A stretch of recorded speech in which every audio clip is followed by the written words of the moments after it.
রবিবারের দুপুরে এই রকম একটা মটনের রেসিপি থাকলে আর কোনো কিছুরই প্রয়োজন হবে না। নমস্কার বন্ধুরা, মালয়েশিয়ায় বাঙালিয়ানায় সকলকে প্রত্যেক দিনের মতন আজও একবার স্বাগত জানিয়ে রেসিপিটা শেয়ার করছি। আজকের রেসিপি মাটন কষা বানাবো একেবারেই অন্য রকম পদ্ধতিতে। চলুন তবে দেখে নেওয়া যাক।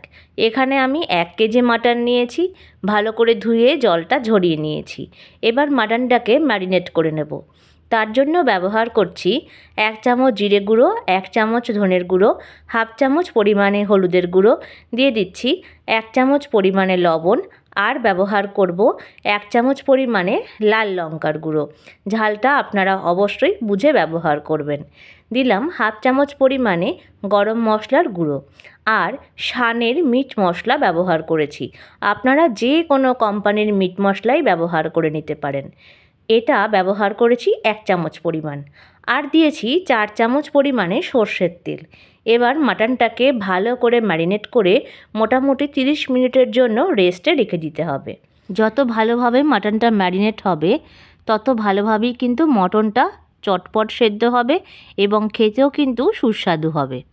যতক্ষণ মাটনটা রেস্টে থাকবে ততক্ষণ বেশ কিছু উপকরণ আমরা রেডি করে নেব। সবার প্রথমে এখানে 3টে বড় সাইজের পেঁয়াজ কুচিয়ে নিতে হবে। এখানে কিন্তু কোনো পেস্টের ব্যবহার হবে না, সব কটা উপকরণ কিন্তু কুচি হবে। আর এখানে 2টো বড় সাইজের রসুন নিয়ে সেটাকেও মিহি করে কুচিয়ে নিয়েছি।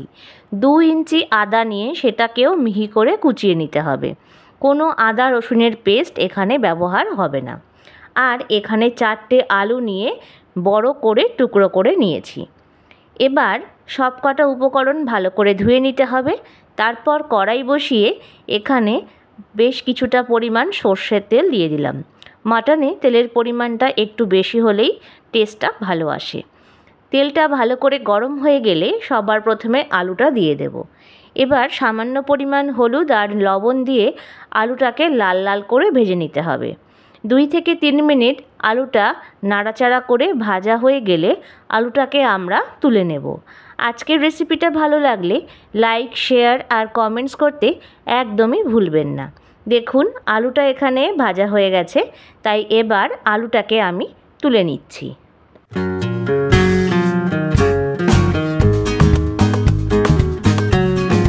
আলুটা সম্পূর্ণ তোলা হয়ে গেলে বেশ কিছু গোটা মশলা এবার নিয়ে নেব।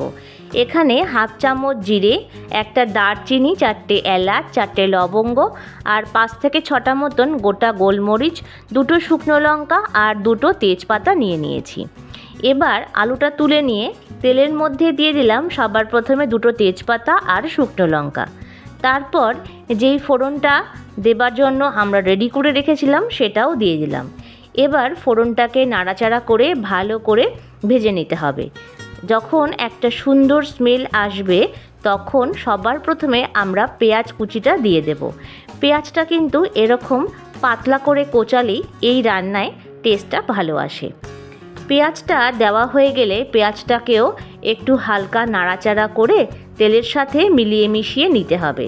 যাতে সম্পূর্ণ পেঁয়াজটা তেলের সাথে মিলেমিশে যায় সেই দিকে অবশ্যই খেয়াল করবেন। একটু নাড়িয়ে চাড়িয়ে নিয়ে এর মধ্যে দিয়ে দেব সামান্য পরিমাণে লবণ, যাতে পেঁয়াজটা খুব তাড়াতাড়ি নরম হয়ে যায়। পেঁয়াজটা সামান্য পরিমাণ নরম হলে এবার এর মধ্যে আগের থেকে কেটে রাখা যে রসুন আর আদাটা ছিল সেটাও দিয়ে দিতে হবে। রসুন এবং আদাটা মিহি করে কুচালেই এই রান্নায় কিন্তু টেস্টটা ভালো আসবে। এবার রসুন, আদা আর পেঁয়াজটাকে ভালো করে নাড়াচাড়া করে বেশ অনেকটা সময় ধরে ভেজে নিতে হবে। যাতে প্রত্যেকটা উপকরণ সুন্দরভাবে ভাজা হয় সেই দিকে অবশ্যই খেয়াল করবেন। রসুন আর আদার কাঁচা গন্ধ চলে গেলে আর পেঁয়াজটাও সম্পূর্ণভাবে নরম হয়ে গেলে ম্যারিনেট করা মটনটা দিয়ে দিতে হবে। এবার মাটনটা দেওয়া হয়ে গেলে মাটনটা কিন্তু ভালোভাবে নাড়িয়ে চাড়িয়ে মিলিয়ে মিশিয়ে নিতে হবে। মটন যখন কড়াইতে দেওয়া হবে সেই সময় কিন্তু গ্যাসের ফ্লেমটা অবশ্যই বাড়িয়ে রাখবেন। তারপর ভালো করে নাড়াচাড়া করে নিয়ে এর মধ্যে সবার প্রথমে ব্যবহার করব 1 চামচ পরিমাণে কাশ্মীরি লাল লঙ্কার গুঁড়ো, যাতে রঙটা বেশ সুন্দর আসে। এই রেসিপিটা কিন্তু আমি আমার দাদা বৌদির থেকে শিখেছি। মালয়েশিয়াতে যখন দাদা বৌদি আমার কাছে ঘুরতে এসেছিল তখন এই রেসিপিটা আমাদের বানিয়ে খাইয়েছিল। তখন থেকেই এই রেসিপিটা বানানোর জন্য আমি ট্রাই করছি। আজকে অনেক দিন পরে বানালাম এবং আপনাদের সাথে শেয়ার করলাম। এইভাবে একবার আমার মতন প্রসেসে বাড়িতে বানিয়ে দেখবেন, আর কেমন লাগে অবশ্যই কমেন্ট বক্সে জানাবেন। এবার বেশ কিছু মশলা দিয়ে দেব। একই মশলা এবার দ্বিগুণ পরিমাণে দেব। দিলাম 1.5 চামচ পরিমাণে জিরের গুঁড়ো, 1.5 চামচ পরিমাণে ধনের গুঁড়ো, 1/2 চামচ পরিমাণে হলুদের গুঁড়ো, 1 চামচ পরিমাণে লাল লঙ্কার গুঁড়ো, আর দিচ্ছি শানের মিট মশলা। এখানে মিট মশলা 1.5 চামচ পরিমাণ ব্যবহার করেছি। দিয়ে দিলাম 1/2 চামচ পরিমাণে লবণ। এবার সব কটা উপকরণ দেওয়া হয়ে গেলে মাটনটাকে কিন্তু ভালো করে কষিয়ে নিতে হবে। যতক্ষণ না অবধি মাটন থেকে তেল ছাড়ছে ততক্ষণ অবধি কিন্তু মাটনটাকে আমাদের কষিয়ে যেতে হবে। মাটনটা নাড়াচাড়া করতে করতে দেখবেন মাটনের কালারটাই চেঞ্জ হয়ে এসেছে।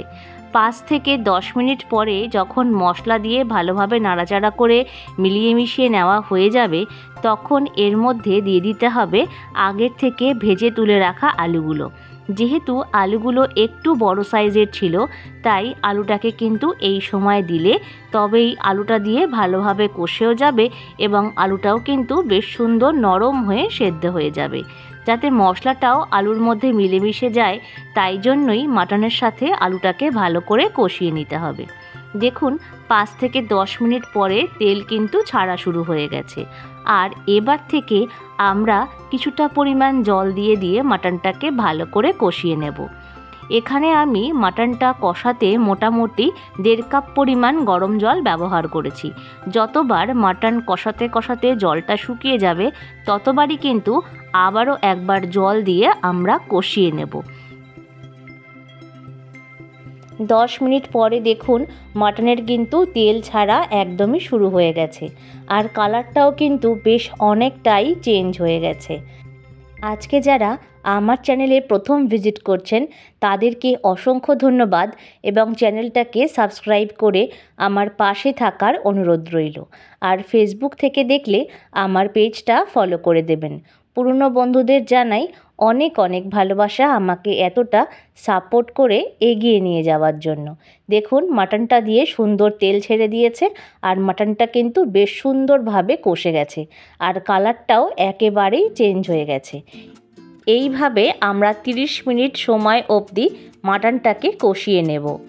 আর গ্যাসের ফ্লেমটা অবশ্যই কমিয়ে দেবেন, না হলে তলায় ধরে গেলে স্মেল আসলে একদমই খেতে ভালো লাগবে না। দেখুন কত অপূর্ব এই সময়েই কালার এসেছে।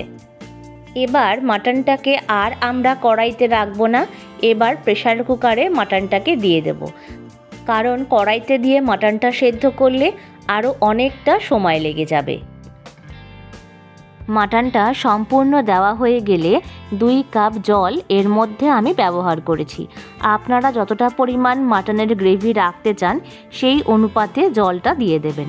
এখানে গরম জল ব্যবহার করলেই রান্নার টেস্টটা ভীষণ ভালো আসে।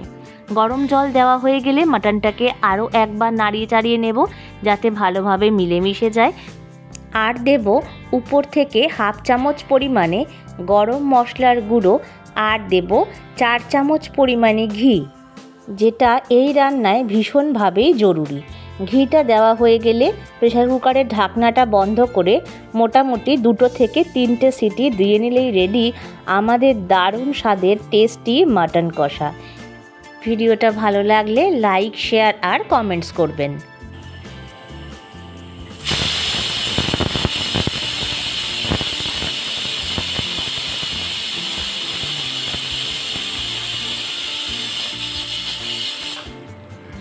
ঢাকনা সরিয়ে দেখুন কত অপূর্ব দেখতে হয়েছে।